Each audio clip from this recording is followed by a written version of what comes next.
அனைவருக்கும் வணக்கம். வாசகர்களால் நான், வாசகர்களுக்காக நான். ஒரு பெண்மணி, திருமணமான பெண்மணி, 2 வயது பெண் குழந்தையும் ஒன்று இருக்கின்றது. இன்னும் பள்ளியில் சேர்க்கவில்லை.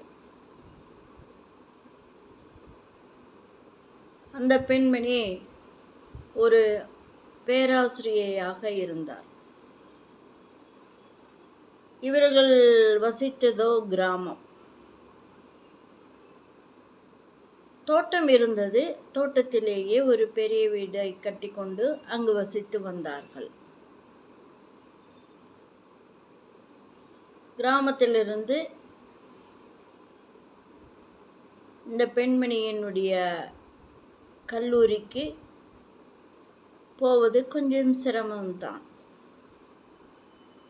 வீட்டில் அனைவரும் இந்த வேலையை விட்டுவிடலாம் அல்லவா என்று சொன்னார்கள். இவ்வளவு சிரமப்படுகிறாயே, நமக்கு காசா இல்லை, பணமா இல்லை என்று சொன்னார்கள். இருந்தாலும் இந்த பெண்மணிக்கு படித்த படிப்பு வீணாகக்கூடாது அல்லவா? 2-3 டிகிரியை வாங்கிவிட்டு, பட்டங்களை பெற்றுவிட்டு,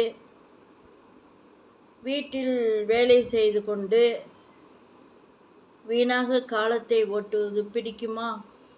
யாருக்கும் பிடிக்காதல்லவா? போவது சிரமம்தான், வருவதும் 7-7:30 ஆகிவிடுது. மாலையில் வந்து குழந்தைக்கும் மற்றவர்களுக்கும் உணவு செய்து பரிமாறி மற்ற வேலைகளை செய்துவிட்டு காலையில் நேரத்தில் எழுந்து செல்ல வேண்டும் என்பதால் காலையில் செய்ய வேண்டியதை இரவே செய்துவிட்டு படுப்பதற்கு 12 ஆகிவிடும்.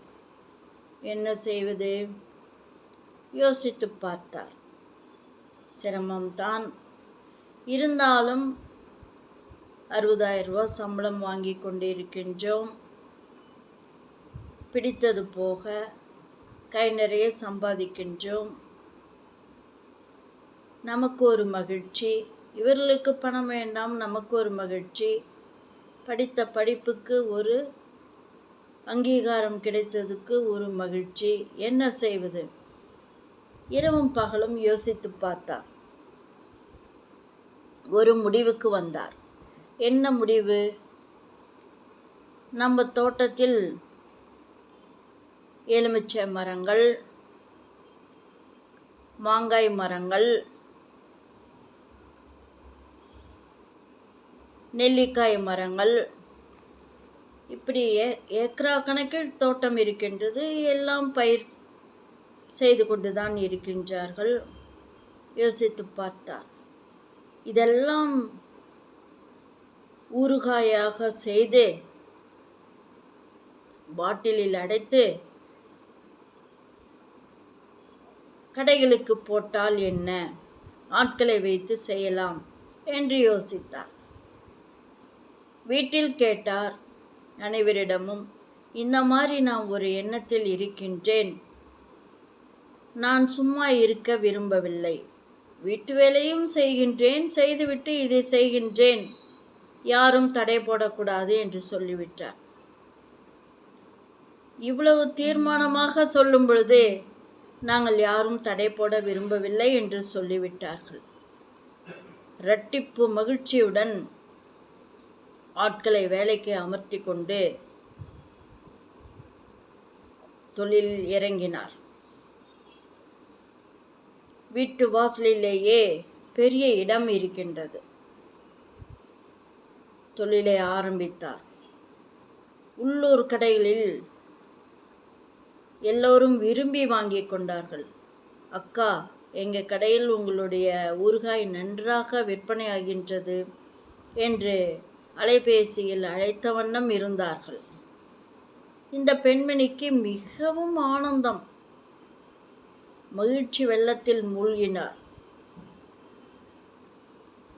தான் உழைப்பது ஒரு கடினமாக தெரியவில்லை. மிகவும் சுறுசுறுப்புடன் செயல்பட்டார். இன்னொரு ஆலோசனையும் வந்தது. என்னவென்றால், இதை வெளிநாடுகளுக்கு ஏற்றுமதி செய்தால் என்ன அப்படி என்று. அதற்கு லைசன்ஸும் பெற்றுவிட்டார். வெளிநாட்டில் ஒரு 2-3 நாட்டில் ஆட்களையும் நல்ல ஆட்களை தேர்ந்தெடுத்து விட்டார். வெளிநாட்டுக்கும் ஏற்றுமதி செய்ய தொடங்கினார். அங்கும் அமோக வரவேற்பு இருந்தது.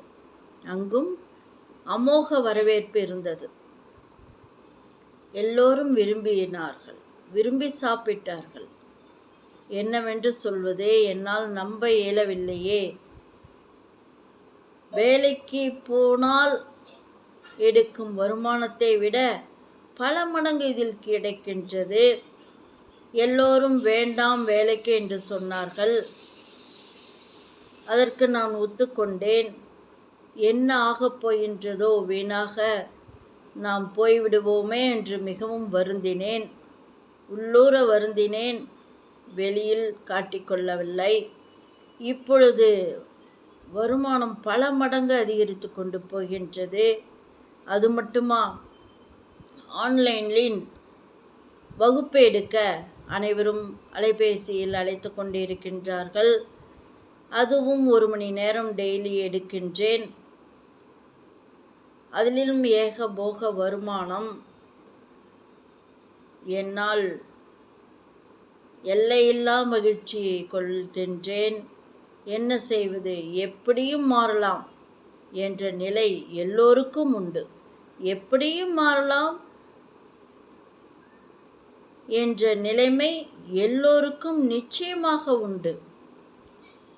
அதாவது நல் எண்ணங்களை விதைக்க வேண்டும், உயர வேண்டும்.